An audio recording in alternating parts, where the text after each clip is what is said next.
obviously at the top, but not so much between these ones. As we noticed coming into play today, there was a huge gap between first and second place in the Eurasian Conference. Moscow Wolverines 14 points clear of the Paris Aviators. New York Rounders here are only 1 point clear. They have 73 points of the Montreal Nationals, so the war is really on between these two teams today. Obviously, we are going to see McDonald in battle for Montreal, and for New York Rounders, it is Tyler Kenney back on the scene. LA Sunset's Fedor Holz will be playing. They have 68 points, 4 points behind second place. Sao Paulo Mets have 62 points, so a bit of a jump there. The Las Vegas Moneymakers, a big 10-point gap between Sao Paulo and them. And then at the bottom of the table, but only 1 point separating 5th and 6th place, is San Francisco Rush. They will be back in action today. And Phil Galfond will be playing for the San Francisco Rush. We haven't seen him in 6-max format yet. We only saw a heads-up match he played against Jason Mercier, in which Mercier got the clean sweep. So I'm pretty sure he is going to be wanting to win some very valuable points for San Francisco Rush, who sit right at the bottom of the table. Eric, Danny, let's go to you and check out some more statistics. Well, Laura, the stat of the day is knockouts. And before we go into America's knockouts, Alexandre Renaud eliminating 7 straight players. That's 7 straight knockouts earlier today, a feat that's never been done in the GPL. So congrats to Mr. Luno. 7 straight eliminations at one point. I'm sure Fabrice Soulier is happy with that. Moving along, knockouts in the Americas Conference. Might be surprising, probably not, to know that Tyler Kenney leads the way. Mr. Kenney, after 4 matches, has knocked out 9 players already. That is a lot of hard work being done. He's ranked #1 overall, by the way, in knockouts heading into today's play. So congrats on Tyler Kenney, 9 knockouts so far this season. Felipe Ramos shows up second. These two are bosom buddies. There will always be, you can't separate them, Laura. At 6 knockouts so far for Mr. Ramos. Martin Jakobsen, a trio of Montreal Nationals, are up next. Martin Jakobsen first up, 5 eliminations after 2 matches only. Great on Martin there. That's 2.5 eliminations per match. That's really a great total so far for Jakobsen. Mike McDonald is next. Timex, after 4 matches, has also eliminated 5 players. We'll remember his early play was at week 1 in the second match, where he just went on a rampage, and it was all Timex all the time. Xuan Liu is next. 2 matches played, 4 knockouts. She is tied with Anthony Zeno. He's the only player on this list, Laura, that has yet to win a match. So Anthony Zeno hard at work. After 2 heads-up matches, he's knocked out 4 people, and we know that he's also been very successful in 6-max competition. Still waiting for that first big victory. That could come as early as Thursday for Mr. Zeno. Moving on to today's play, Laura, let's take a look at the players that are in the lineup today that have scored points in 6-max competition so far. We'll look at Tyler Kenney and Felipe Ramos, of course, sitting both tied, 22 points after 4 matches. That's good for both for second in the league. Good for them on that. It doesn't get any better than those two when it comes to 6-max. 6th overall is Fedor Holz, who's 3rd on this list. 5 matches played, 14 points in 6-max competitions. Timex, Mike McDonald, 10th overall. 4 matches played, 12 points in 6-max comps right now. What about Scott Ball? Let's give a nice shout out to Scott Ball. He sits 27th overall in 6-max competition through 2 matches, 7 points, 7 very important points for the Las Vegas Moneymakers, who are just bleeding on points. Scott Ball has been helping that team out, so good on you, Scott. Congratulations for that. And of course, as you mentioned, Phil Galfond making his 6-max debut today. Speaking of teams that need points, Laura, San Francisco Rush are dying for points. And when you have to, it's pretty easy when you have to put Phil Galfond into your lineup. I'm expecting some big points from Galfond and the Rush today. Back to you, Laura. Thanks so much, Eric, and for all your stats there. We can always rely on him for the stats, can't we? I'm so excited to see Tyler Kenney back in action with Felipe Ramos, and I'm going to be so upset if they don't get heads up again. Obviously, we need to see some of the other players do well as well. San Francisco Rush needing the points too, but come on, it's going to be sad if we don't see these two go far. Let's go over to the boys at the desk, Sam Grafton and Griffin Benjer, and have a little bit of pre-match analysis. Fedor man, does whatever a Fedor can. It's Fedor day again. Excited to see Fedor Holz in action one of the outstanding performances we've seen in the heads-up Yes. format last week. Absolutely demolishing Jonathan Duhamel. Jeez, you're getting good with the vocab. Just absolutely demolishing. Destruction and demolition The of former Duhamel. one drop. I guess they're not former. They are the world champion. Like he's you're like a always- full-fledged. Once you're world champion, you're still world champion. Here we go. Tyler Kenney. Who is that guy? Tyler Kenney, Felipe, Mojave. Vamos Ramos. Sitcom continues. These guys, heads up, more of a twosome even than Griff Graff. Felipe and Tyler put on outstanding performances in the Six Max format, but they got their work cut out today with three legends of the game: Mike McDonald, Phil Galfond, Fedor Holz. First round draft picks, all three of them. This is a really, really strong lineup. Scott Ball as well, going to struggle. Yes, but let's start with TK. Loving me some TK. Tyler Kenney. The wild cards. The wild brother. The casting choice for the Bryn Kenney autobiography film. Tyler Kenney, younger brother, wild card selection. GPI rank not super high. His best being 138. No wins on the tour. Plenty of wins in the GPL. Yeah, sure. We can't keep underestimating Tyler Kenney because he's put on an absolute show for us over the last few weeks. 22 points collected over 4 matches. We've seen awesome displays of tenacity from Tyler. Never out of the contest, like managing and manipulating and steering that short stack to maximum advantage each and every time. Seems to always finish in the top 2. Really, really impressive from Tyler in this early weeks. Yes, but someone who I love talking about coming up right now. Boom, Fedor Holz. Yeah, let's talk about Fedor Holz. This guy been absolutely crushing. This kid, come on, look at him. Look at that over smile. the last couple of years. A fearsome 1-2 for the LA Sunset, Olivier Busquet and Fedor Holz. Outstanding results in the GPL. They can see 8 million in tournament earnings live. Also huge scores online. The winner of the W Coupe main event for 1.3 million. The winner of a super high roller in the Philippines for $3.4 million. I mean, this is a kid who's done it all already at the age of 24. Yeah, it's really amazing. This is a great contrast. I'd call it sort of like a transition. We go from like Fedor Holz, new kid on the block, to one of the legends of the game, Philip Galfond. Yeah, Phil Galfond, my boss at Run It Once. Obviously someone that doesn't play No Limit a great deal, but runs arguably the most prestigious training site in the world. So, with managing their roster of instructors, he's going to be very, very attuned to contemporary No Limit Hold'em theory. Obviously a real disappointing start to the GPL for Philip. Very unexpectedly getting swept by Jason Mercier in the heads-up format. He'll be looking to set things right today for the San Francisco Rush. But let's move on to the next player that we're going to discuss. I believe Scott the Wrecking Ball. Scott the Wrecking Ball. This guy, such an unexpected pleasure. GPI so far in the rank GPL. of 2,270. That's his best ranking, by the way. $38,000 in earnings.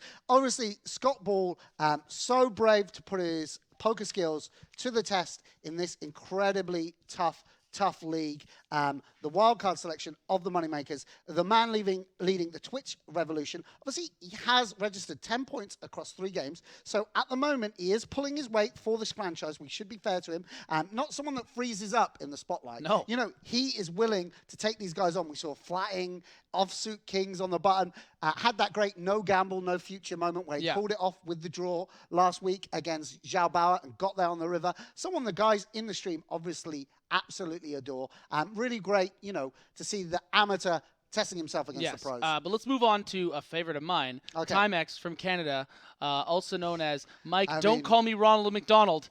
This guy, legend of the game. I know we throw a legend around maybe a bit too much, but we do have some great players within the GPL. And this kid winning an EPT at the age of just 13 years old. No, he was 18 in Dortmund many, many moons ago. And just an unbelievable career. And look at those earnings, Sam. Yeah, of course. I mean, we've spoken about the importance of having a heads-up specialist on your team. I really think Timex might be the best suited to the 6-max format. I mean, this is a guy who's in demand as a main event you know, when people make the final table of the World Series of Poker main event, that he's the man they turn to for coaching because he's so familiar with the correct strategies for different stack sizes and for different payouts, can adjust himself to the specific structure to maximize equity. Really, really, really strong player. No wonder he went #1 to Montreal Nationals. Expect great things from him today. And last, but certainly not least, Felipe Ramos. Mojave, someone with such enthusiasm, such a great webcam game. You know, his love of the game and, you know, his love for the GPL really, and his enthusiasm is absolutely infectious. It's great. I'm sure he'll be heads up yet again today. Normally he's like last round draft pick for the webcam, but, you know, just as, you know, the stream's lagging, our energy's lagging, comes on the webcam and peps us all up. You know, him and Tyler. He's a shot of Red Bull. As we said, 22 points. You know, outstanding performances in this first 7 weeks. He's a big reason that the Sao Paulo Metropolitans have maintained themselves within this league, remained competitive. The reason they're in the playoff standings, a lot down to this guy. As I said, this is one of the toughest six-max lineups that we've assembled. Going to be really interesting to see. Sounds like we did it in a lab. Well, it's going to be interesting to see whether Tyler and Felipe can reproduce that form against these tough opponents. Right. So it is TK and Vamos. Yes, we're going to get to the match. It's reproduction day exciting. Here at the Global Poker League. Let's get to the action. Boom. Boom. One more second. I got this. Come on. Boom. Skypes are coming, guys. Soon we will see the people in. Who do you think we're going to see? I think we're going to see Phil Galfond and Scott Ball. That's my prediction. That's so. I mean, maybe it's going to be. I mean, these guys. It is Super Tuesday day. Scoop is a big factor. I'm sure all these guys will be playing online. Obviously. I mean, I'm down with pretty much seeing any one of these guys. I think they'll offer something different each and every one of them. Yeah. And Tyler Kenney opening the ace-10. The other half of his double act in the big blind, Felipe Mojave Ramos. Vamos. You know, it's so hard to underrate these guys when they've put such outstanding results on the board. You know, we continually sort of said that they're going to struggle, and they've proved us wrong time and time again. It'd be really interesting if they can continue their good form. Felipe with a little bit of soft play for his brother from another mother, folding the ace-8 in the big blind. As we can see, he was absolutely dominated. And Tyler, in general, has employed a tightish strategy in the early levels, hanging around with alligator blood until they get short-handed. And Phil Galfond, if Dreyfus is the Professor Xavier of the GPI, who is Phil Galfond in the Nick Fury or the? I mean, it's hard to say. I feel like he'd be. I guess. Well, wow, Nick Fury. It's a pretty good one. Is that his name, Nick Fury? Nick Fury, the one played by Samuel L. Jackson. Yeah, I haven't seen him, but I remember the no. I mean, he's more of a beast, but then again, so are you. And Fedor, Holz, and Tyler Kenney on the webcam. Tyler, so urban, so cutting edge, so cool. Look at that haircut with the tram light. Like what? He reminds me of a friend. Smoking hot. Actually. And Fedor, looking like he just got home from school and is about to web sling and save some lives. Mom, I need the living room. Mom, I'm playing the GPL. Yeah. He's actually. I saw him tweet some braggy photos. I think he's in Costa Rica at the moment. Wow. Costa Rica. And Fedor coming in for a race with the 6-8 suited. And Felipe with a very strong ace-queen suited on the button.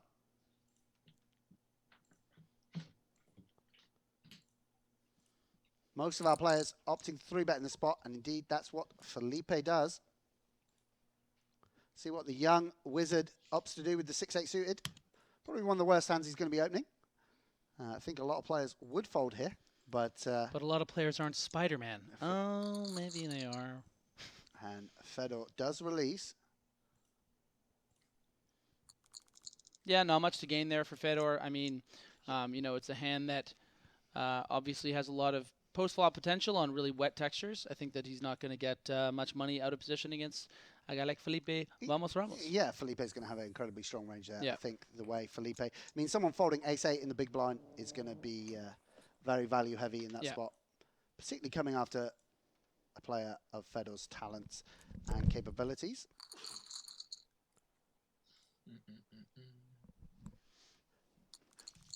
I know Laura and Eric have taken you through this, but New York Rounders are top of the conference as we begin the day. Montreal Nationals just a point behind, and LA Sunset also have been gaining ground, partly due to the outstanding form of Fedor Holz last week, who registered points in the 6-max format and swept the board in the heads-up format. Scott Ball with the Butchers in the small blind, and Tyler with the offsuit ace finds the fold.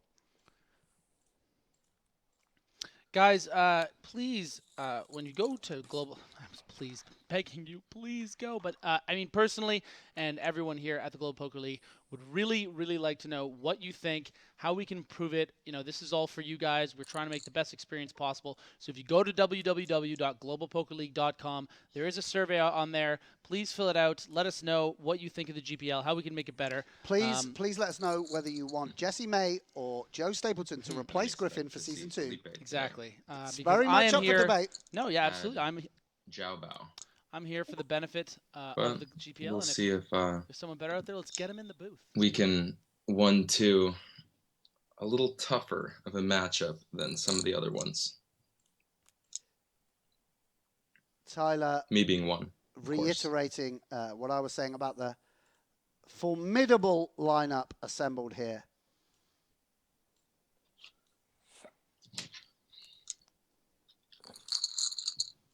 Really, really remarkable to see these 6 guys. Dope shirt too, Polaroid. Yeah, obviously massive swag for Tyler Kenney. He's just like loving life.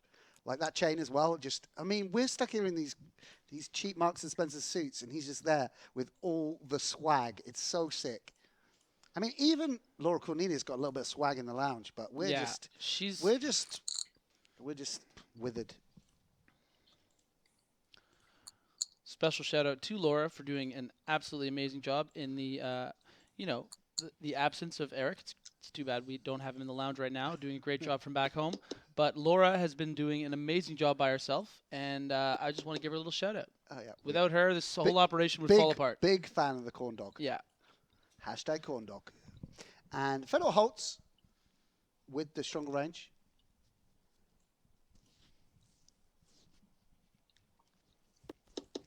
But checks back, and great turn card for the young German.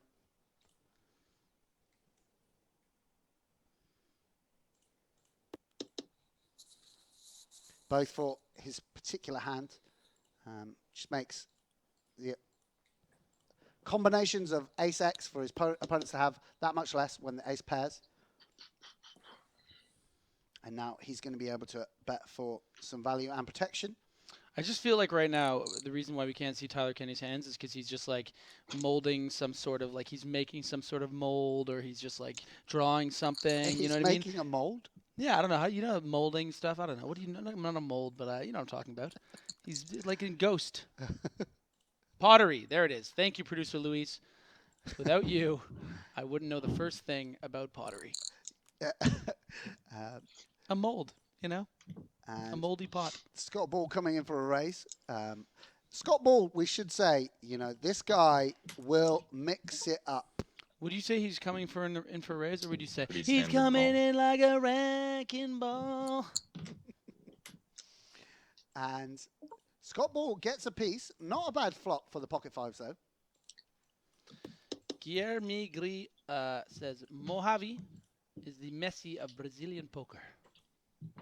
Strong. Scott's probably going to continue here with his entire range.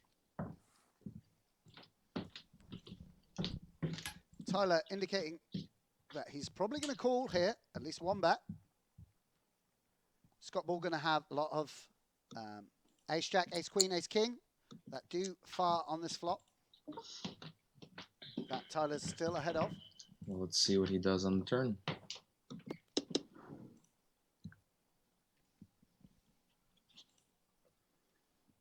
I have the 5s too. I could have 5-6 here. He checks. Okay. I'm gonna check here again and see what happens on the river. Scott now having to decide a strange spot. whether to check or Probably fire and try and get Tyler King to of fold better Spades hands. comes on the river. Checks the turn. That's huge on the river. And Scott Ball, absolutely YOLO, firing again on the river. Love it. Putting pocket 5s in a terrible spot. I mean... See, I don't think he's going to bet that big. I don't know whether this is a good bluff, but certainly against the actual holding Tyler has, pocket 5s, it puts him in a very tough spot.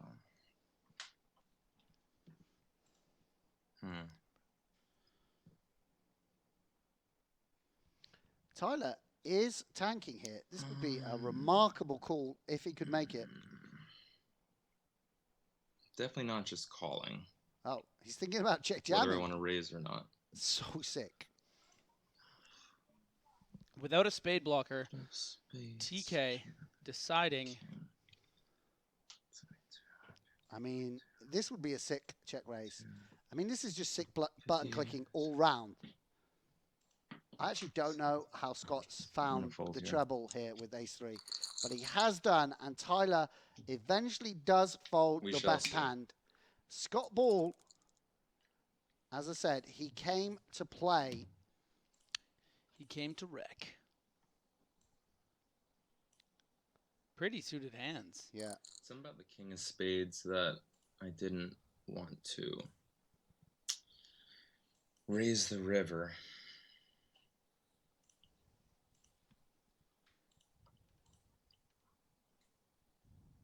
But I could have put some nice pressure on him.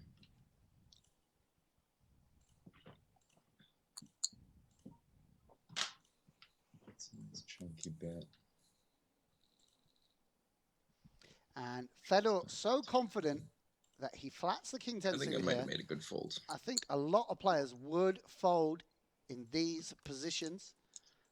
As it is, Fedor absolutely dominating Phil's exact holding.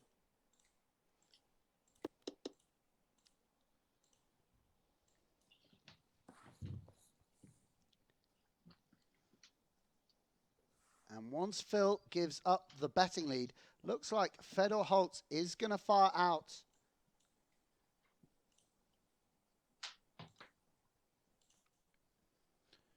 Obviously, seeing this board does favor Mike McDonald, but Fedor Holz with the strongest range really here, flatting in under the gun 1. He does have the backdoor diamonds, so it's really up to Mike as whether or not he wants to continue, knowing that Fedor will barrel and can have Mike absolutely dominated here with something like pocket 7s, pocket 8s, pocket 9s, even as good as pocket queens, probably. Yeah, Mike might actually be thinking about block raising. Yeah. Knowing that Fedor's range also includes tons of broadways. Yeah, it's just so hard to continue by calling. And Mike springs into action. He has pocket 2s and obviously has pockets 4s, 5s, and 6s with just as common a frequency as he has deuces, perhaps even more so. So raising here to pressurize Fedor's range. And Fedor's spider sense is tingling. The problem is not many hands he would ever re-raise here. So he would have to call and hope to do something trickily out of position, which is not a favorable option here, Sam. Yeah, real tough spot for Fedor. And it's interesting that he doesn't immediately release. Yeah, it says a lot. Really, really thinking this through. I mean, he just wants to show off at this point, doesn't he? I mean, make it a little 8,700. The webcam. I mean, it's a factor. It's a factor.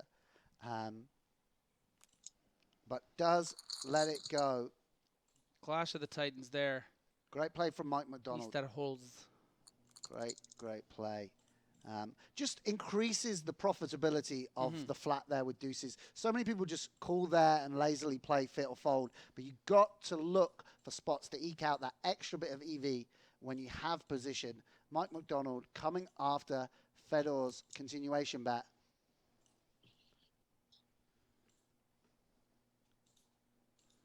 I mean, not a continuation bet, but his flop bet, and leveraging him off his equity. And Sorel Mitzi spoke earlier about flatting the ace-jack suited and often using the ace-jack off just for its blocker value, its raw high card value, blocking hands like aces, jacks, ace-king, etc. And Mike McDonald does 3 bets, trying to pick up the pot pre-flop. And then obviously this is a hand that can flop strongish top pairs. GPL fanboy Eric Denis said, could be the first time ever we see Fedor, Galfond, and Timex at the same table. Let's go, with about 6 exclamations. Eric is obviously our lounge man most of the time and also a big fan of poker, and that's a good reflection right there. He's excited. I'm excited. This is a big match here in the GPL. Fedor Holz, such a superstar, young superstar of the game, and then just crowded here. Crowded table. Yeah, and Scott Ball with a very playable Jack-10 suited on the button.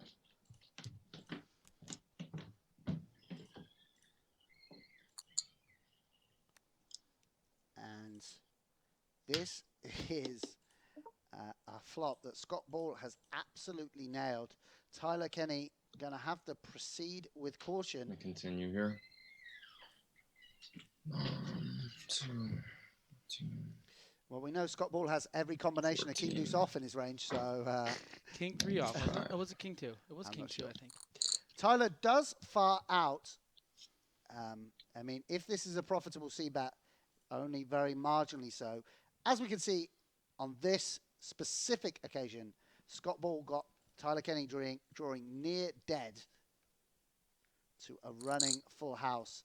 And Scott Ball immediately raising in position. Something of a dynamic already emerging between these two. Tyler Kenney in a very unfavorable position here. Yeah. He is humming and hawing because he doesn't want to look, I think, weak to the fans at home, just betting and snap folding. But I think he knows this spot, it ain't a good one with this hand. Yeah, it's so hard to improve. And Scott's bluff's going to be all right. Something like ace-10 with the ace Getting of spades. put through the ringer by Mr. Scott Ball. Yeah. But I'm going to see what you have soon, sir. Does make the fold. And we'll see that it was a very, very good fold on this occasion. Scott Ball on a little bit of a heater here. Picking up now the ace-king of clubs on the cutoff.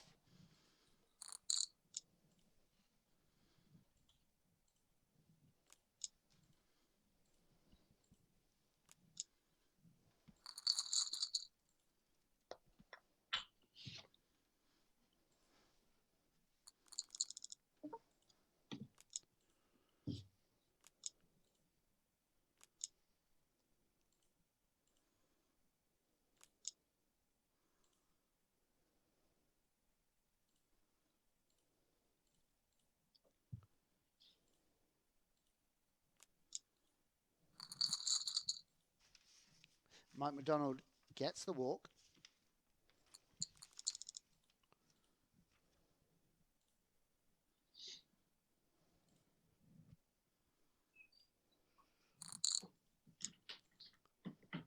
And Fedor Holz with another playable Broadway hand. Oh, love the red queen jack. The queege. Pretty much any of the red hard cards, just reds, blues. Been there, done that. Scotty Ball, you're drawing dead in this spot, buddy. Come on, Fedor. Ace 3. Blue wins again. Tyler feeling getting the bad news that he come out was firing bluffed. in this round. So 5s was a mistake. Check back the turn. What was there? Michael McDonald on the button with the king deuce of diamonds. Mike's probably raising here. Do I want to 3-bet or call is the question.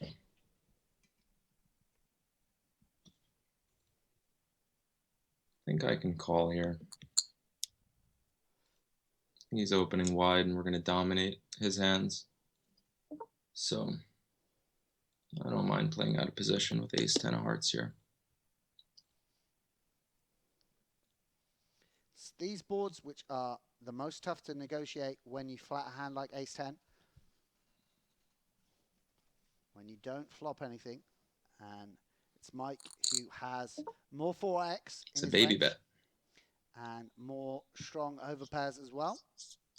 Almost like he wants me to stay around. I'm going to oblige.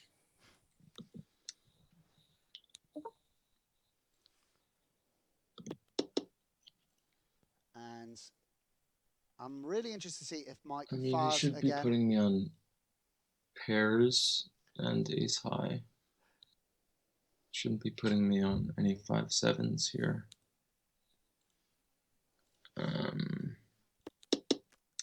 Checks. Checks. He checks. He checks. He checks. He checks.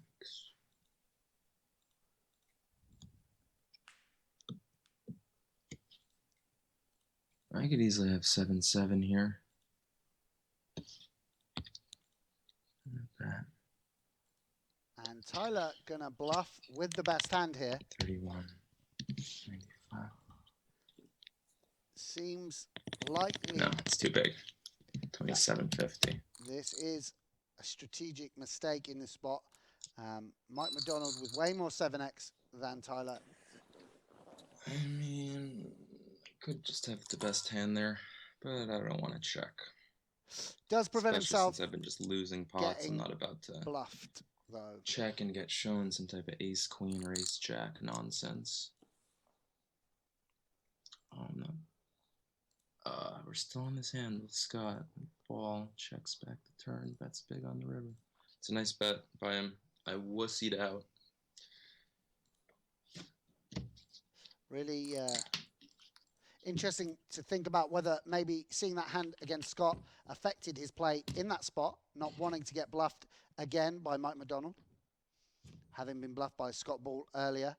Obviously, interesting dynamic that these guys see earlier hands and how it plays into their thinking as the game progresses. And Scott Ball 3-bets the ace-king suited. And the one amateur at the table, although Tyler does actually have other business interests as beyond poker, but the one out-and-out amateur, Scott Ball, off to a great start on this absolutely stacked table.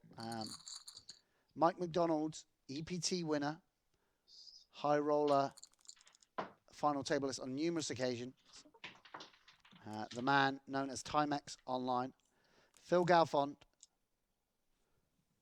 lead instructor at Run It Once, double bracelet winner. And Fedor Holz, one of the most exciting players in the modern game. Someone Daniel Negreanu referred to as a once-in-a-generation type player. Great stash game from TK over here. TK, all the swag. Yeah. I feel like it's almost a reference to me, but it's because I'm a complete narcissist.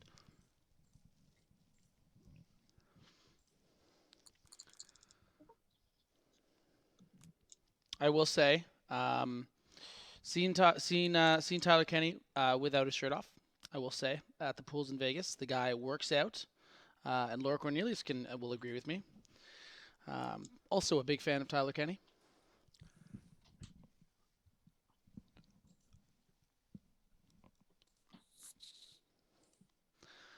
Schoolboy and schoolgirl crushes here at the GPL each and every week.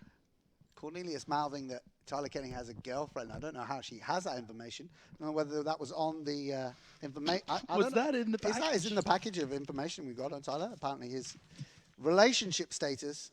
Eric Denis providing the breakdown of players' results. Laura Cornelius with their marital status. And Mojave flopping 3 snowmen against Mike McDonald. 888 poker here at the GPL. 888. And Mike McDonald with the Queen of Hearts elects to fold. A little bit cagey here in the early going. Scott Ball separating himself from his opponents at this point in time. Now let's get the boss man, Phil Galfond, into the action. Ace King offsuit coming in for a raise. Well, he's your boss man, but he's not my boss man. I mean, he can't tell me what to do. He's not my real boss, okay? Alex Dreyfus gets to tell me what to do. For sure. Mike McDonald with ace-9 of hearts in the small blind. I think all three options here are available. Some players would fold this. Some players would 3-bet, and some might even call. And that's probably the least. I think we all know what recent six-max winner Christopher Moorman would do. What? Mr. Book of Folding. I think that he would do exactly as time He didn't do too much folding in the last heat. I know, but did you Did a notice little bit less. Yeah, we backed up from the bid a little bit, and then next time when he's folding a lot, you'll figure it out. Tyler Kenney with a suited ace in the small blind, also folding. Guys, if you're a bit newer to poker, will have noticed that players play a little bit tighter from the small blind, obviously because you're always out of position post-flop, and you allow the big blind to come in for a good price. The position players will play most tight from.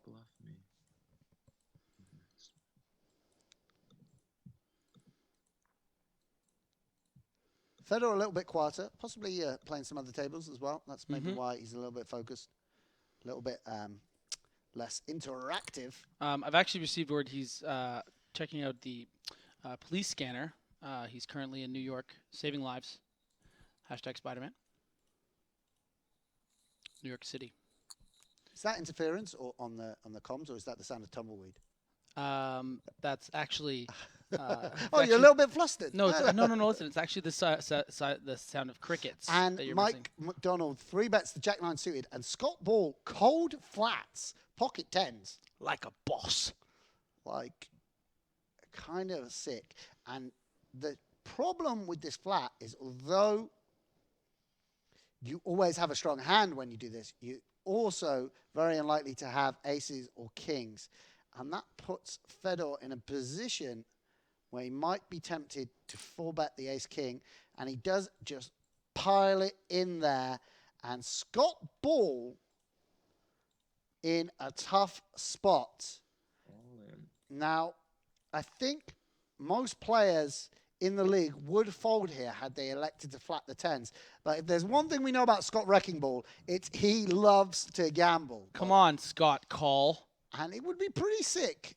I mean, he is flipping actually a slight equity favorite here against the young superstar of the game. Scotty doesn't know that a Fedor has Apple King and he has 2 tens. If he calls right here, it will be a flip. Come on, Scotty, make the call now. A little musical interlude there from my other half. And Scott Ball deep in the tank. Really unusual spot. In general, most players, well, a lot of players don't have a flatting range here out of position versus a mid-position 3-bet. Some players will only continue by 4-betting or folding. And that's what makes it very difficult for Scott to proceed. His range, in general, I would say, is pretty face-up. Most players have between queens and nines here. Sometimes some players would only have jacks and tens here.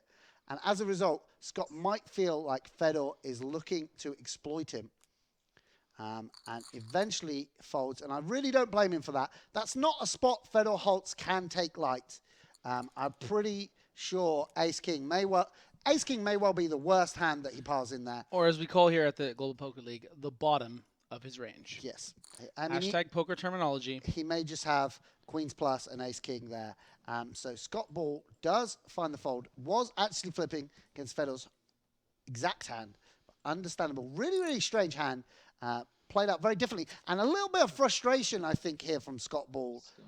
Immediately 3-betting the king-7 off. After losing the last hand. Yeah, and Tyler is very sensitive to game flow, aware that Scott might be tilting a little bit. And also, I'm sure aware that Scott Ball really loves naked kings on the button. And I would love to see Another funky spot. Tyler go with his instincts here.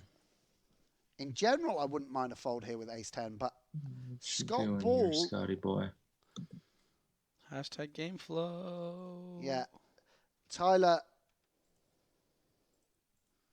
picking up on Scott's tendencies, attuned to where he's at, but does fold. Very, very difficult to pull the trigger on a 4-bet there, or to at least flat, but Tyler reluctantly folds. Tough.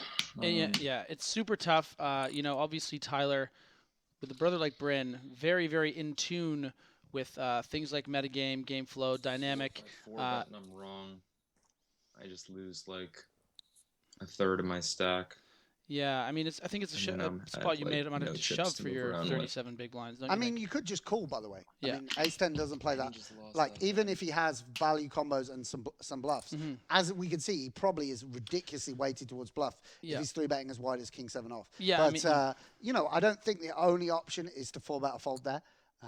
It's not great. I got to be perfectly honest with you. I actually think 4-bet and fold. Yeah. Scott Ball taking it to the streets, flats in position with the ace-4 suited against what I would imagine is a pretty strong range, and he does flop best, spiking bottom pair, and got some back doors to go with it. And Felipe Ramos, in one of the toughest spots in No Limit Hold'em, out of position in a 3-bet pot, when you miss the board with these high cards. And look at Felipe Ramos' sizing.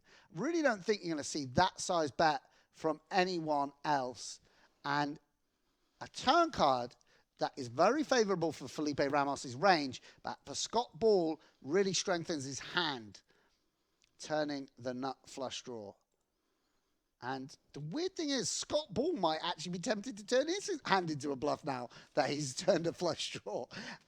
Some real weird hands going down between and Felipe Ramos. Rivers, top pair, queen kicker. Scott Ball improves to 2-pair. Checks the river.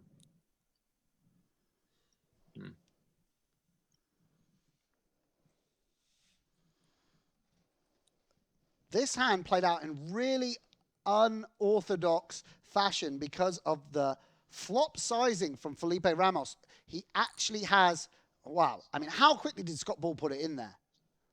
Did he just have auto bet on in some way?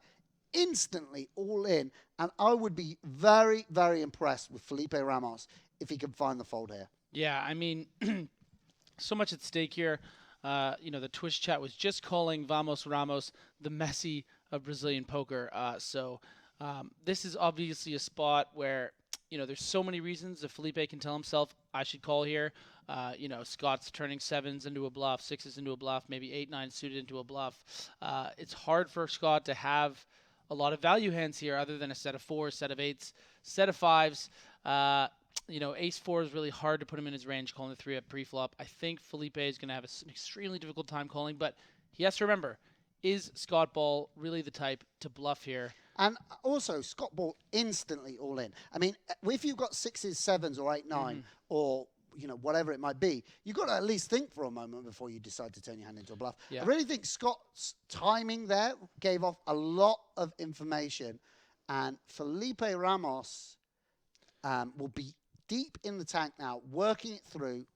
Yeah, great spot for Scott here, obviously. 100% to win this hand. Really free balling in this spot. Free rolling, pardon me. 100% to win the hand. Yeah. Sick. And Felipe Ramos, we should point out, will be eliminated for 0 points if he does make the call here. We'll also be considering if there's any chance Scott Ball has a worse hand, perhaps ace-jack with a backdoor, ace-3. Wouldn't he bet ace-jack or ace-3 on the turn, though? That's what he'll be considering. Also, again, I think Scott Ball's timing just removes a hand like ace-jack from his range. Really think he's going to... And he calls, and Felipe Ramos is out the door.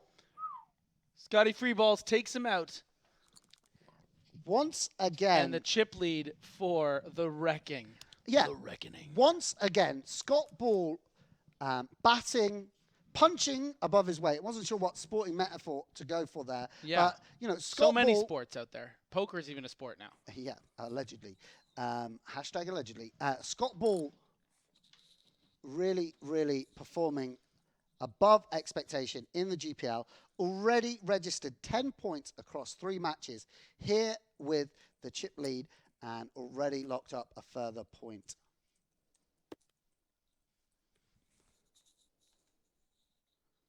Really tough spot for Felipe Ramos. Arrived at the wrong decision, at least against Scott Ball's actual hand.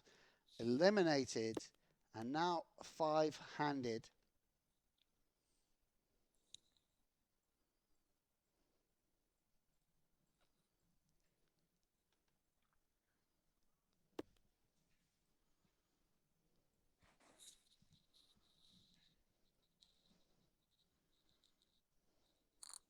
Fedor bets the turn for a little bit of protection.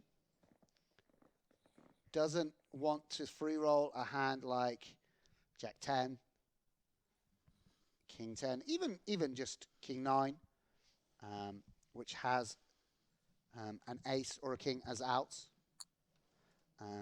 But it does mean he puts in chips bad against Mike McDonald's actual hand. And it goes check, check. As expected, on the river, Mike McDonald picking up a small pot.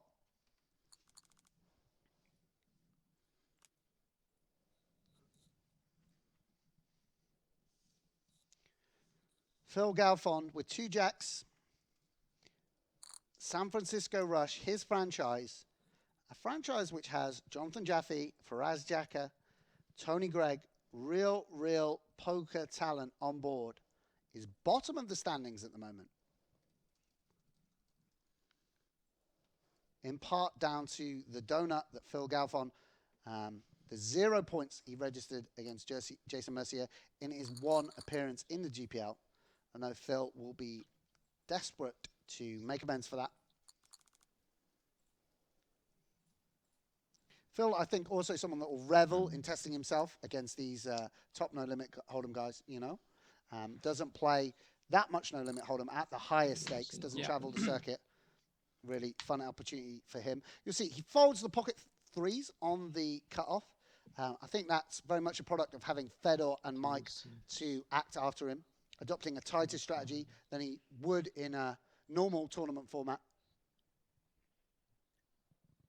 And Tyler Kenney with ace-10, and he definitely could opt to jam. Probably a little more, a few too many big blinds than he would like ideally. Easy jam with, say, 17 big blinds. And he actually goes for a very small 3-bet. And I think this is a bit of a mistake against Fedor Holz. Someone that is going to be very comfortable could still call me taking here. pot odds. Not sure whether Fedor will elect to call with this particular hand. 2,400. Sorry, a little bit more than that. I think I have too many chips to jam. 2,900. I don't like calling in the small blind. I haven't 3-bet much. I think I should get a relatively... I should get a fold pretty often here. And Fedor does fold the 9-7 suited. Tyler, we've seen that before, does play a very small ball strategy. Tries to... manipulate stack sizes in a very subtle way. We obviously saw the limitations of a high variance strategy. Guodong piling it in there time and time again. The Scott Ball show. And Tyler Kenney takes a very, very different approach. Phil Galfond in position with the 3-deuce suited, and Phil will be considering whether to call here. Indeed, he does, but a flop that strongly favors Scott Ball's range and hands.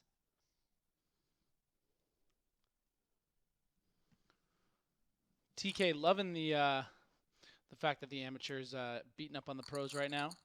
That's the beauty of poker. And they're not gonna. Anyone can win, but not to say that Scott Ball doesn't deserve the success he's had so far in the GPL.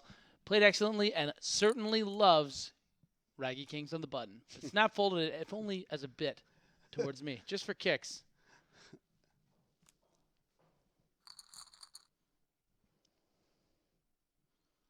Maria Ho tweeting, every table is a table of death on the GPL. And got to agree with that statement from the LA Sunset manager. Such brutal lineups we see here week after week.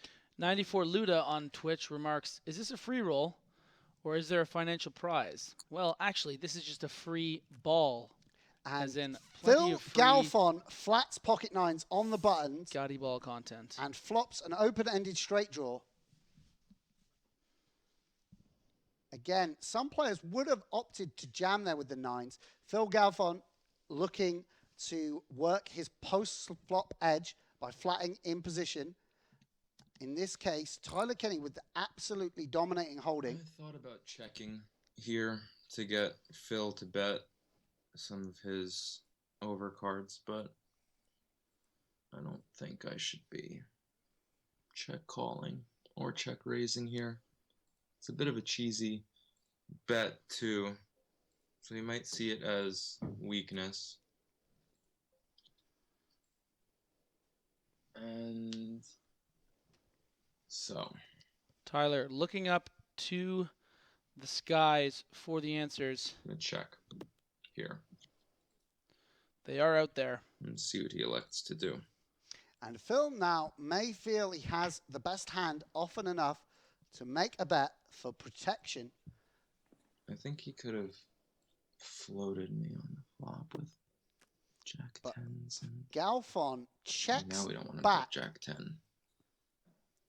What could he have here? He checks the turn.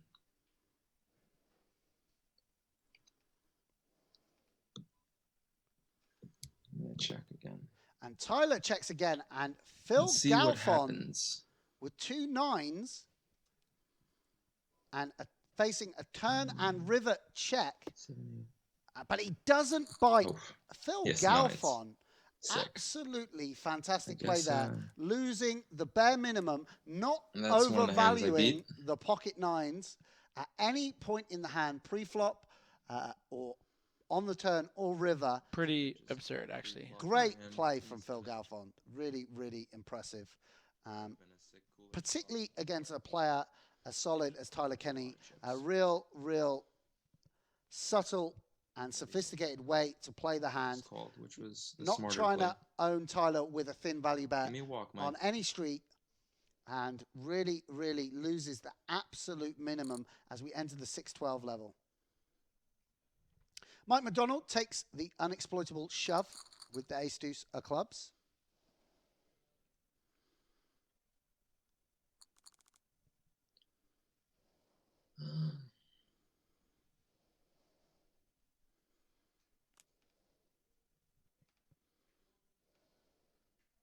So 600, 1200. Holz, McDonald, and Kenney all around starting stack. It's only Scott Ball that has really improved on his starting position here, eliminating Felipe Mojave Ramos for the donuts.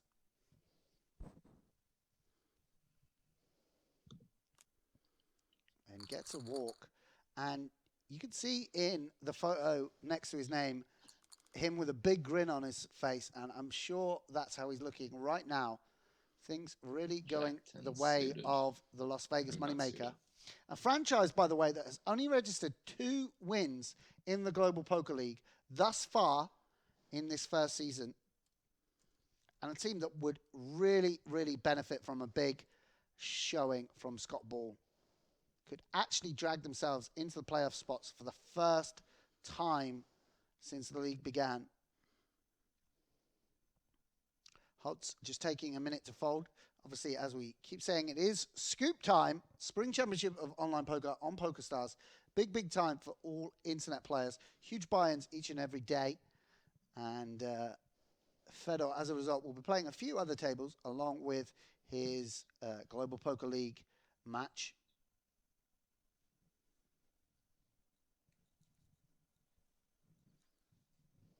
Tyler Kenney, on the other hand, Whenever you're ready there, Fedor man. Tyler Kenney, I think it's a big advantage for the New York Randers to be able to field someone who's not distracted by Scoop.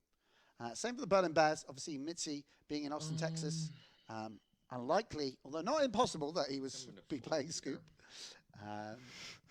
And just feel like can't call a jam from either player. Scott can put me all in. Phil can go all in, and I can't call either one. So and this should be a jam. I'm gonna preserve my chips. Scotty Ball. What a feeling it must be to be the covering stack and just putting Galfond all in. Being like, how much you playing, Phil? Yeah, you're all in, mate. Especially since everybody's really close in chips. I'm 1,000 behind Mike right now for second place. So the blind's this big. I really do have to pick my spots wisely. Scott's in a great position, but I'll just double off of him and take the chip lead. I mean, that definitely could happen. Tyler Kenney, as we've said several times, has an incredible track record in this format.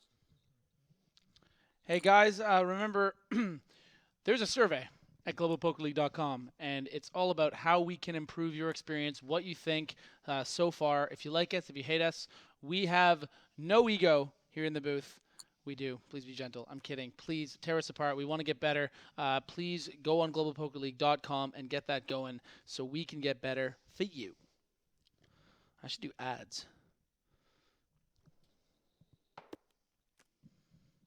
And Scott Ball checks back his set of sevens and allows Mike McDonald to catch up a little bit. Mike pairing his jack, going ahead of some ace-x, some 5x that Scott Ball might elect to play this way. Is a little bit suspicious. Someone that c-bets at a very high frequency when they check behind a very dry king high board. I would be amazed if Mike McDonald could make an exploitative fold on the turn. A call here, definitely super standard. But as I say, Scott Ball checking behind and then insta-betting the turn with this very meaty sizing. Mike McDonald is compelled to call. And the river bricks off.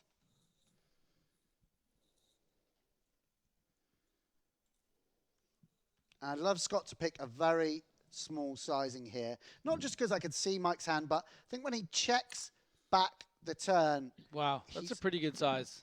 He's always got something he could show down. Mike McDonald is someone very aware of pot odds. Scott Ball only has to be bluffing here about 25% of the time to make this a good call. A plus EV call, as we say, a call with a positive expectation. But I just don't know whether Scott has any bluffs he plays this way. To be fair, he did go for a bet check bet bluff against Tyler Kenney earlier with ace-3 of clubs, taking Tyler off the best hand, and even did that with a pair. So that might factor into Mike's thinking. Certainly a difficult spot for the Montreal national.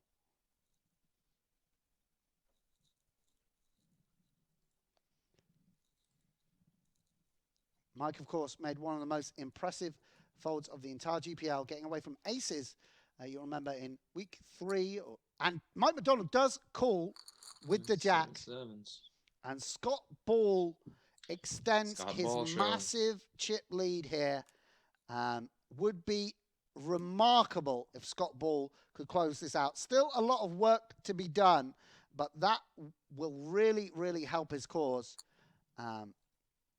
Putting Mike McDonald on the short stack. Fedor Holz showing he has a limping range at this stack depth. The King 5 suited just limps the button and flops big on a board where he's pretty much the only, well, he's certainly the only player who can have a strong ace-x. I wonder how often Fedor doesn't bet this flop. Yeah, as Tyler hints at there, Fedor pretty much entitled to bet this flop with 100% frequency. He's the only one who can really have a set of 3s, set of 7s, ace-king, pocket aces. And as it is, he has the nut flush draw, so certainly going to want to bet for some protection. The second nut flush draw, Sam. Sorry. The second nut flush draw. Sorry, buddy. Actually, I'm the glad. third, third nut I'm flush draw. so glad that you're here. The third nut flush draw. And Mike McDonald taking a second. No. And Mike McDonald floats the flop with a 3 straight and a 3 flush and gets a very favorable turn card for his actual hand, turning an open-ended straight draw. But it does give Fedor a pair of 5s. And Mike McDonald has called with 8 high and river to straight. Absolutely amazing premonitions run here. Out. A clean 5-4. Mike McDonald, a little bit of, like, I don't know what to call it, black magic here. Floating the flop and getting amazing run to the nuts. And interesting to see how he bets this part of his range, if indeed he does bet it. He does far out. And Fedor Holz, who started the hand with a huge draw, now left with a very flimsy bluff catcher. Really hard for Mike to have an ace here, not shoving from the small blind. So more than likely trying to represent a 6. A lot of interesting things going down in this hand. This might be the hand of the match right here. I mean, why not? It might be a key hand. Key hand, pardon me. Fedor Holz in the time bank. And I wonder if he even considers that Mike McDonald can have 8-6. I mean, if I was in Fedor's shoes, there's no way I'd be considering. Because if he had 8-6 of spades, wouldn't he just check shove? So that's why it's just awesome. I really feel like calling, but I have a pretty shitty hand to call.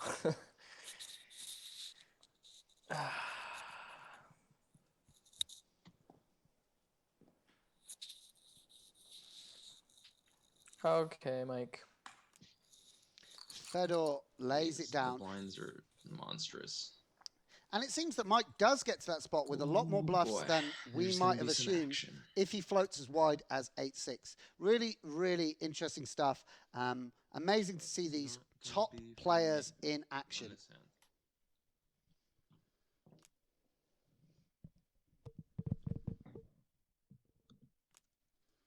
Tyler Kenney, so handcuffed with Galfond and Mike being shorter than himself, has to give the walk with the King 4. I think some players would shove there, but really don't mind him opting for a tighter strategy. But pocket 4s, I think, is going to be too strong. Other than go all in here. Obviously want Scott to fold here, which is good. Tyler, Mr. TK, Phil so calls, cognizant. We at least have some type of wiggle how room to important those make points something are. happen. These are some bizarre stack sizes. And Scott Ball folds the 4-8. He could actually just shove there. Definitely would be profitable against these stack sizes. And with this points payout. Yeah, I mean, definitely a spot that, you know, Nash, GTO, ICM, etc. But a very, very, very kind of small league for someone who's... Yeah, it's obviously counterintuitive to think that you should be shoving 8 high if you're a bit newer to the game. But what we're referring to there is the fact that Fedor and Phil really handcuffed. They don't want to be at risk. Fedor calls with the King high. Calls. And Phil Galfond spikes a 4. TK taking the lead. And Fedor Holz and that running looks good. like it will be it. And 2 pair for Galfond, outdrawing Holtz on the river. No good. 3 pair. GG. Fedor Holtz winning the all-in confrontation. And we lose Phil Galfond, registering his first point in the GPL, but not going to be cause for celebration.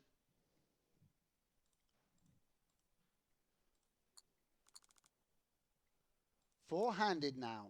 Scott Ball, the maestro of Twitch Poker, with a crushing chip lead. Fedor Holz, second in chips. And Tyler Kenney and Mike McDonald pretty short. Guys, tomorrow at 2 p.m. Pacific, that's for all you guys in, like, Western US of A and Canada. 5 p.m. Eastern Time, 11 p.m. Central European Time. I'm really emphasizing the times for my boy Sorrel, who did not have the times right earlier today. It's Daviti Katai against the Mizinator himself, Sorrel Mizzy. Going to be an absolute riveting showcase between two dynamos of the game. Not an optimal spot. So many sexy adjectives from my boy Griff Benger there. GB, baby. How they are. And now I can just see. With the continuation. Tyler Kenney taking a get stab. A fold. Getting it done. I expect that he's going to jam a lot in the big blind there, but I also think that since I've folded a lot of small blinds, he's going to think that I'm trapping. Fedor Holz. So why not get some 10 sixes and 10 sevens and 10 nines to rubbing his play hands with me. in anticipation. I wonder whether Fedor has a 3-bet range of this stack size against Scott Ball specifically. Think that against a lot of opponents, he probably only flat or jam, but Scott Ball is someone that he will opt to induce with against, going for a very small 3-bet size. And Scott Ball with a suited ace might be tempted to rifle it in here. But Scott Ball folds. Great instincts from Scott Ball on this occasion. Not sure that it's a good fold overall, but on this occasion, absolutely right. Fedor Holz with the 2 kings, and Scott Ball lays down the suited ace. I mean, there are strengths to Scotty Ball's game. I mean, I'm all in there pre-flop. I just eyeball him straight away with the ace-3 of diamonds and, get it in massively behind. So, Scott Ball playing a little bit more cautiously and it working to his advantage on this occasion.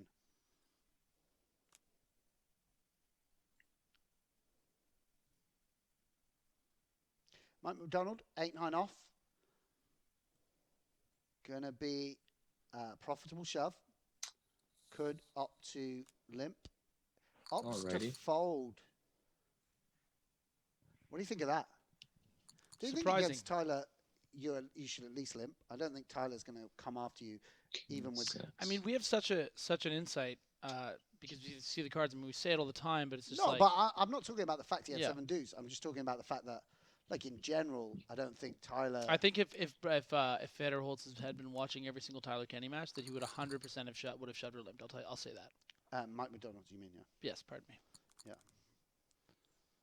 I think that he, the reality is, Mike's a very busy boy. I'm sure he's watched a great deal of the GPL, but he's not watching every single Tyler Kenney hand the way we are. I mean, we feel like we know these players extremely well, at least what they've exposed to us. Yeah. And any super fans out there, tell your friends. And also, join the conversation. Hey. At GPL on Twitter. There is globalpokerleague.com. Hashtag GPL has been buzzing over the weekend, mainly due to the last game of the year in the Ghanaian Who won Premier League. Who won the GPL? To raise there. Fedor Holz with pocket nines. But I have 12 blinds.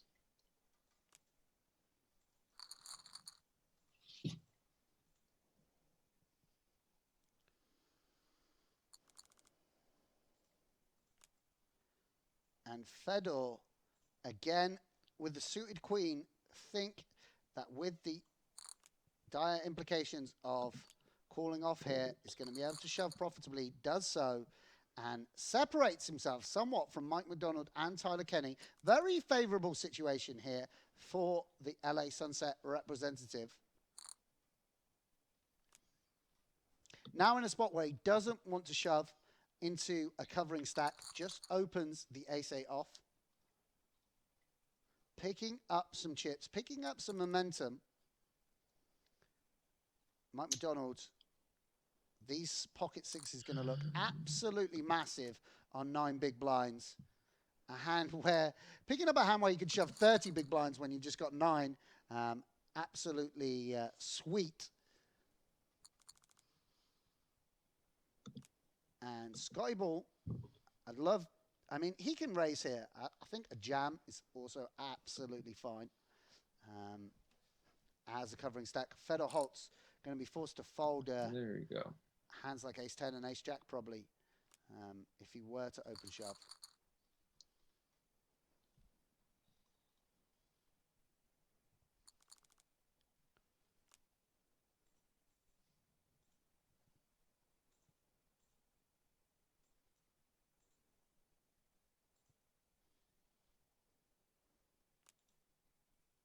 And Mike McDonald has got an ace. This hand, he will not be folding. Right, calling queen 3. And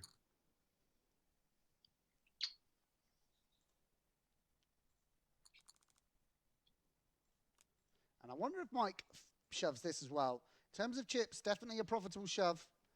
Not great to be shoving into Scott Ball, who can call just correctly in terms of chips because his tournament life will not be at risk. But Mike does consider it too strong. I think this is a great play from the Montreal National. Mike going to know these spots better than me or Griff or pretty much anyone in the world. Really going to be sensitized. I've done a lot of work off the felt to work out how to negotiate payouts and stack sizes. You know, as I said, this is a guy who's massively in demand as a coach for the top players in the world. When people make main event finals, he's able to delineate the correct strategy for different stack sizes, negotiate different payouts, you know, played high rollers himself where the pay jumps are literally hundreds of thousands of dollars.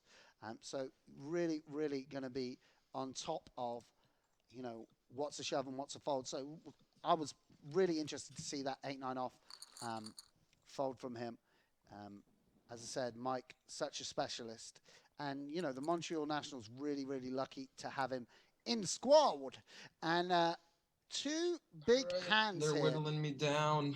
If Scott They're whittling Ball, me down. I mean, I don't know whether anything can prevent the chips going in here. Scott Ball does open the queen 5 off. And Fedor Holz all in with the 9s. And now Mike McDonald with a big decision with ace queen. It seems like an easy one. We should expect to see an all-in here from Mike McDonald. I mean, the thing is Fedor is technically putting his tournament at risk, and Tyler is significantly shorter. I agree. Had Scott folded here, I think the chips would have gone in. But Mike McDonald in the bank now, really. As I said, this is basically what I was just talking about. Mike McDonald is aware that if he calls off and there's a confrontation between him and Fedor, the main beneficiary is Tyler Kenney, and he will put himself at risk. And Mike McDonald, running hot, spikes the ace. Shame that Fedor is distracted by other things. I'd love to know whether he believes that's the correct call. I'm pretty sure if Mike has made it, it is the correct one. And that was obviously your first instinct as well, Griff, that it was a call. Calls it off, doubles up, and now Fedor Holz in a very unfortunate situation. From second in chips, reduced to just 4 big blinds. And the laddering power of Tyler Kenney, once again, it's a trap.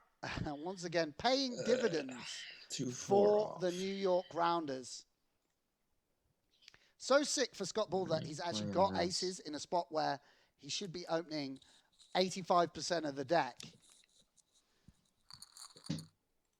And real turnaround for Fedor. I'm going to have the 2-4 off. Wow. Wow. Got the 10s. A lot of interesting hands here. Fedor with a decision under the gun for just under 4 big blinds with the queen 5 suited. Mike McDonald with the very pretty queen jack suit on the button 30 effective. Tyler Kenney with 10s or 7 big blinds and a suited ace for Scott in the big. Yeah, and if Fedor could see the hands, he would fold the queen 5 here because that could set up a confrontation between Mike McDonald and Tyler Kenney. But he does raise, and Mike McDonald with the queege. So interesting the way hands play out when people are short. You know, I did this in the brawl. I was on the final table of brawl. I opened to 3 big blinds with 4 big blinds and folded because there was an all-in in the call Was this yesterday? on Sunday. Yeah. Never I think you folding did that here. to me in like the 50 rebuy once. But it's crazy. I don't think I can just jump for a point spot. I think I'm just all in. I don't think Fedor's ever folding here. I mean, he could, I guess, if he thinks that one of us will knock out and he gets a jump up, maybe. And Fedor is considering folding no here. Idea. Fedor is considering that if Tyler is involved in a flip here, it's more profitable for him to sit out this hand, folding for having put in 2/3 of his stack. Amazing situation here. I can't imagine him folding. The reason he's considering it is he can just gain a point for his franchise if Tyler Kenney is eliminated. Really big decision here for Fedor. And I actually think he can fold this specific holding. Like, if he had an ace, I mean, these guys could have, I don't know, ace, X, and kings, you know? I mean, as it is, he's in bad shape, and Mike McDonald's got the perfect hand. 2 overcards against Tyler's. Queen Jack of hearts would be a little more perfect. Yeah. Fedor, absolutely in the back. Really want Fedor to fall no here. fucking clue. Because if we beat him in the hand, Nice. then regardless if Mike has us beat, I mean, that's why I raised. we get instead a of shoving, point shot. but I think Tyler's range is so strong and makes us so weak. So maybe that's why I have to call. But I think I fold. And it is a free roll for Fedor. And Mike McDonald spikes a jack. Fedor Holz will ladder up here unless Tyler Kenney finds tens. Sick fold from Fedor Holz. Tyler Kenney distraught. And 2 pair for Mike McDonald. Like a boss. Fedor sense was tingling. Big grin from Fedor Holz. And we lose Tyler Kenney in 4th spot. Laddering up from 2 points to 3 points. And Fedor would have been eliminated. And with the shorter stack, been the one that went out on 2 points. Absolutely great result for Fedor Holz, folding with 2/3 of his stack out there, something we so rarely see. And you heard Fedor say that's the reason he made that raise, so that he could get away from his hand if there was a confrontation where Tyler was at risk. And Scott Ball's actually defended here and outflopped Mike McDonald. It's all happening here at absolutely a remarkable match. Mike McDonald betting for value here with an incredibly strong ace-king. Like an incredibly strong hand on this board. And Scott Ball's actually got him locked with 81% equity. Scott Ball does call. And we may well see Mike McDonald father turn again for value. Fedor Holz with a little bit of light at the end of the tunnel. A 3 would give him the best hand, would give him a straight. That's what he's going to be needing, otherwise he's going to be eliminated. But Mike McDonald, top pair, top kicker. Top boy.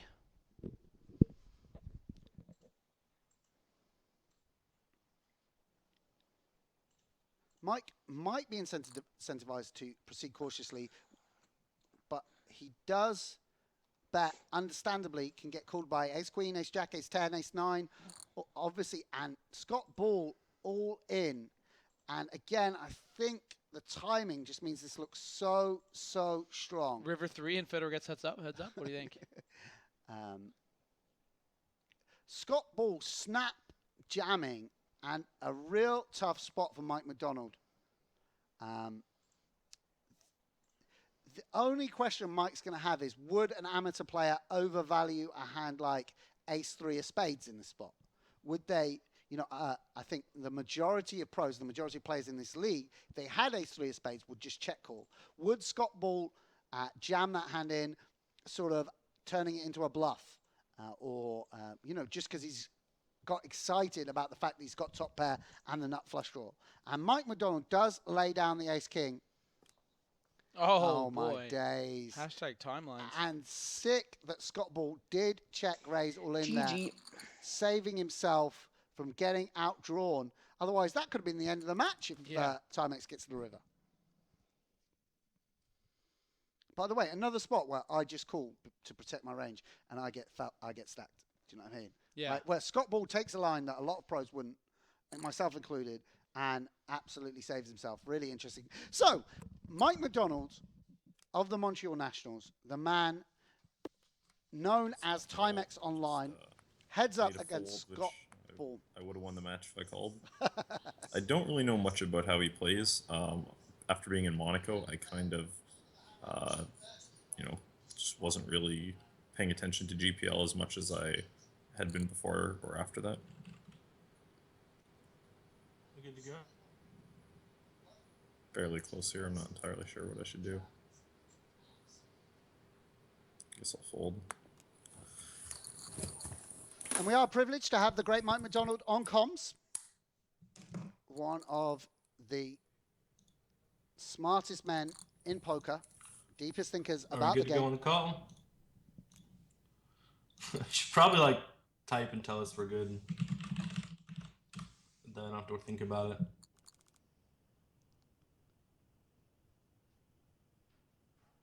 And Scott Ball putting on an outstanding display here. I mean, you heard us at the top of the show talking about just how tough today's lineup was. And, Scott Ball, a severe underdog. And I'll interrupt that because he's checked back top pair and allowed Mike McDonald to spike a gut shot. He's been slow playing. My Jack 3 Okay, earlier was little pretty bit. terrible. So I'm probably just going to attempt to check raise either street. Hope that there's either a slow play or, something like that. And Mike McDonald. If there were less bad river cards, I'd often check call to check raise river. But I think here, I'm just going to check raise and then, bet something reasonably big on the river. And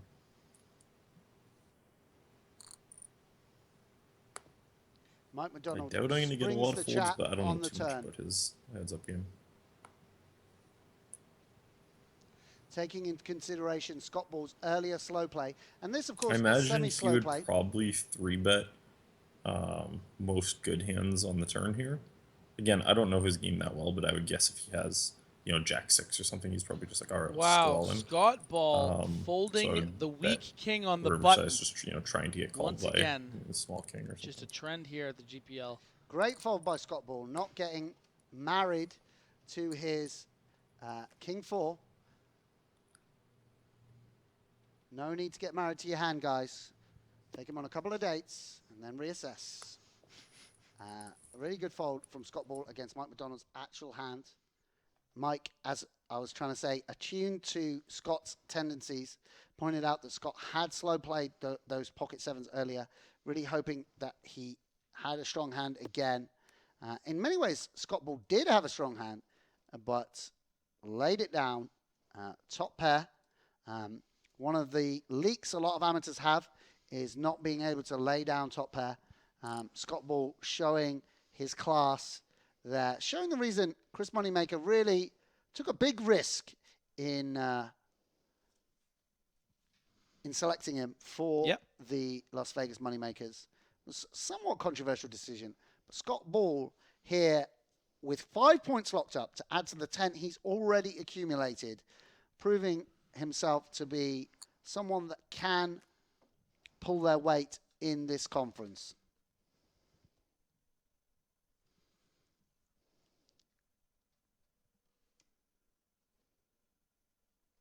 Scott Ball, we can see with trip queens, fars the river. And Mike McDonald quickly releasing the king high.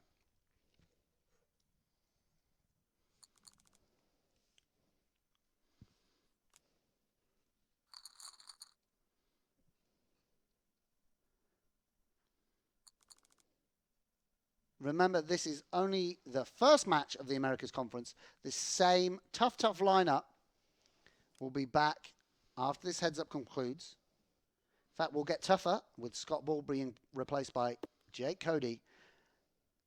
Mike McDonald here flopping trip sixes. And Scott Ball quickly folds the queen high. Scott Ball, when he did get heads up before, did get slightly run over by, I think it was Anton Wigg. Yeah, you feel a bit more, exposed a little bit in the heads-up format because we're watching them play every single hand, and we're the people in the booth, so we know what the answer is all the time. And that's the problem. I'll happily oblige. But I think that Scotty is hanging in there. I imagine he's going to be playing a lot of buttons, and it's tough to. It's tough to continue with a huge percent of hands there. So with some hands, I don't think are good enough. Don't really want to just flat there ever. Like the better hands, I don't think are good enough to defend. I'll just do that. Probably Scott Ball does have Mike McDonald out-chipped 2-1. This would be a famous victory here in the GPL. Kind of getting run over so far in this heads-up match.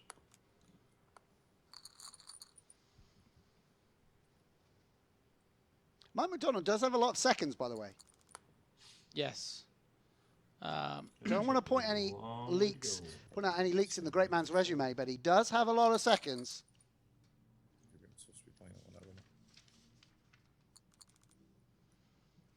Although he has won a six-max contest in the GPL before. Not this boy's first rodeo. A seasoned cowboy.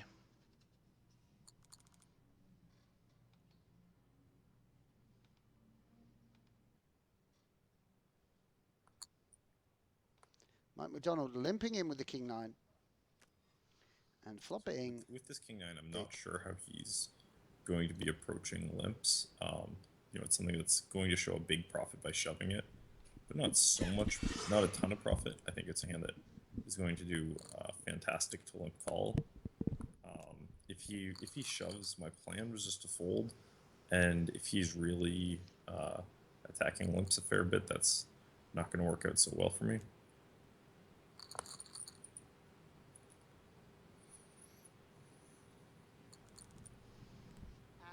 This that's a pretty good hand. Is something of a cooler developing. Scott Ball with the ace-king, Mike McDonald with the ace-jack suit. He's definitely limping a lot of hands he's going to call off with. I think he's calling off a lot of ace-X. Like that.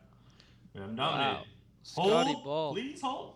One time. Which hands I should be min-raising, which hands I should be folding. Like, I don't know. It's possible he'd be folding too much to min-raises, in which case I shouldn't be so limp-heavy. Bricks off. Scott Ball has won that heads-up match, but 7 5 points for the Montreal Nationals in this incredibly tough six-max lineup. Good. That's for you, Twitch. Wow. Scotty Ball. Amazing stuff. The Cinder Balla story. Didn't expect him to be able to win a heat so early into the GPL.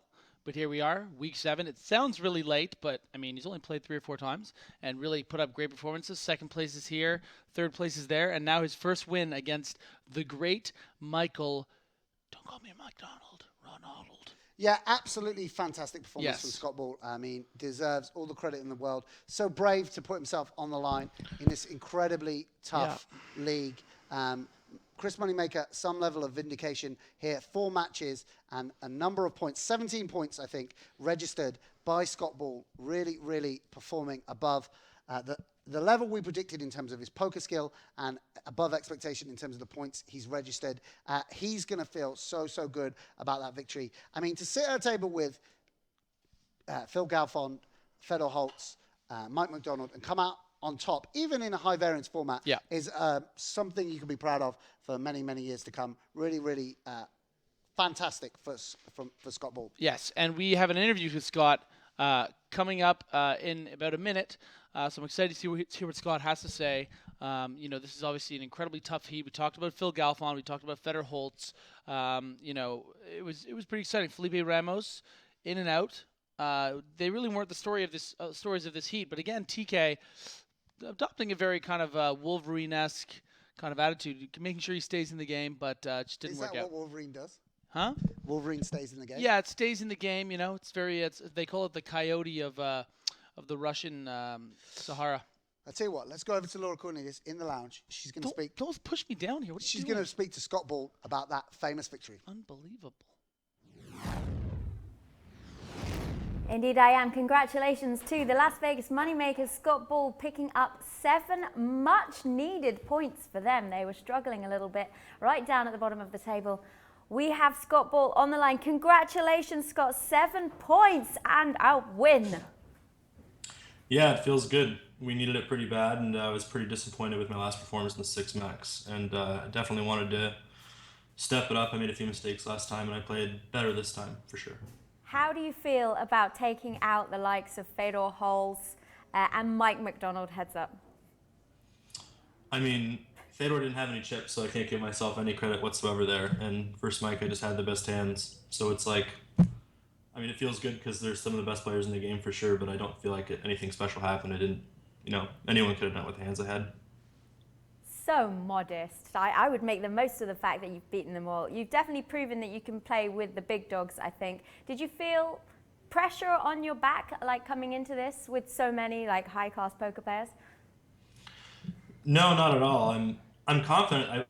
I've said it before, I play way more than people know, and I play games that people don't know I really play much. So I feel good when I love playing the game, and I'm confident, probably overly confident to be honest. And my teammates are like, they've been so friendly about not putting any pressure on me that it's just come and play and just do my best, and everyone. Oh, I think we've lost him for a little bit. Are you there? I think we've lost him. We've lost the connection. Can you hear me now? Oh, he's there. Talk to us. You were just talking about talking to your other teammates, them not putting pressure on you. How is the connection with you guys? Do you chat much? Is there much coaching offered between you? Do you watch each other's matches? I wouldn't say coaching, but we definitely watch each other's matches. Everyone's super supportive, and we're always rooting for each other. And there's never been any pressure about anything. Everything's just always, just go do your best. They believe in me, and they all approved Chris drafting me, right? So they all believe in me and just let me do my thing. Well, we've seen some great stuff from you online. Are you going to be as good live? That's the plan. I didn't do so well last year, and I haven't been playing live tournaments, mostly just live cash for over the years. So this year I'm gonna play over 20 events this summer. So hopefully we'll be bringing some results. Well, we hope to see you at the Felt. Tell us, talk to us a bit more about that match. Obviously, we've got another match lined up. It's pretty much the same lineup. How has playing that going to affect you in playing this next one? I'm actually not playing the next one. Jake Cody is. Oh, sorry, Jake Cody is playing. Yeah. Oh. No, Jake's going to do great. Jake's awesome. He's a great player. Okay, so what are we seeing you in next? Anything GPL related? Are you going to be coming back for us anytime soon? That's up to Chris. Whenever Chris wants me to play, I'm here. So. And any message to your Twitch fans out there? Yeah, you guys are the best. Thank you so much for supporting Twitch and making my dreams a reality. I mean, if it wasn't for you guys, I wouldn't have been able to bring poker onto Twitch, and you guys supporting it are the reasons it's been successful, and I just appreciate everything you guys do. You're the best. Has the Las Vegas Moneymakers got a slogan or a motto yet? I don't think so, no. We need one, though. I think you need to, think up on that one. Thanks so much for chatting with us, and congratulations again. 7 points there you just made for Chris Moneymaker's side. Thank you so much. Have a great day, guys. All right. Bye. Chat to you later. That was, of course, Scott Ball there. We've seen him in action a few times. He's really proving how well he can play at the Felt. 7 points for the Las Vegas Moneymakers. So let's see how that changes things up in the conference, because I believe they were in 5th place. So that is going to change things a lot. There we go, match 63, Scott Ball picking up 7 points there. McDonald with 5 points. Fedor Holz with 3. Tyler Kenney, New York probably losing their 1st place there, obviously because McDonald of the Nationals was just 1 point behind the New York Rounders coming into this place. Let's take a look now at the Americas Conference standings. There we go, Montreal now on top by 2 points. So the pressure is on for Tyler Kenney here. He needs to do well against Montreal in order to get back into 1st place in the Americas Conference. 2 points between them. LA Sunset, Fedor Holz able to ladder up there. We saw him make a great fold in terms of scoring points for Maria Ho's side. 4 points behind the Rounders, and we've got Sao Paulo Mets on 62 points, a bit more of a gap between those, and Felipe Ramos, of course, out first. They're scoring 0 points for Andre Okara's side. The Las Vegas Moneymakers now on 59 points. So they're starting to make their way up the table a little bit. We're going to see Anthony Zeno back in action heads up on Thursday. And the San Francisco Rush in 6th place, 52 points. Not able to do so much. Phil Galfond was making his 6-max debut today. He'd only played in a heads-up match against Jason Mercier. He didn't score any points in that, and he was only able to score 1 point today so far. So I'm sure he'll be a little bit disappointed with that, and he'll be back very soon, just in a matter of moments, and he'll be hoping to score some more points for Faraz Shaka's side. We will see you in around 7 minutes time, so do not go anywhere. We're going to be back here and we're going to see another great match, 6 max from the Americas Conference.